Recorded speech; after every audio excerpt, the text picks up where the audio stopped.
তুমি এই জামা পরো না, তুমি এই ছেলের সাথে মিশো না, তুমি এই মানুষটার সাথে কোথাও যেও না, এই মানুষটা ভালো না। একটা ছেলে যখন তার প্রিয় মানুষকে এই কথাগুলা বলে, ওই মানুষটাই তার কাছে বোরিং মনে হবে।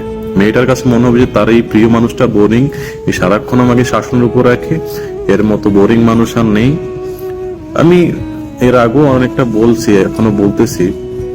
জিনিসটা হচ্ছে কি, একটা ছেলে, বিশেষ করে এই জেনারেশন একটা ছেলে এটা খুব ভালো করেই জানে যে আপনার উপর আরেকটা ছেলের নজর কিভাবে থাকে।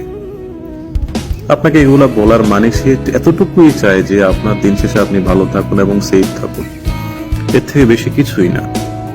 আর যদি ওই ছেলেটা তো গিয়ে অন্য কোনো কাউকে বলে না যে হ্যাঁ তুমি এখানে এটা করো ওইটা করো। আপনাকে বলার কারণ হচ্ছে যাতে আপনি তার প্রিয় মানুষ, কোন দুনিয়ার যত বিপদ আপদ আছে এটা থেকে আপনি মুক্ত থাকুন, আপদ মুক্ত থাকুন। ওই যে দিন শেষে এই ছেলেগুলাই ঠকে, যাদের আসলে প্রিয় মানুষ সম্পর্কে কিছু যায় আসে না, কোনো কিছুই যায় আসে না, ওই ছেলেগুলাই তাদের সবচাইতে বেশি ভালো লাগে।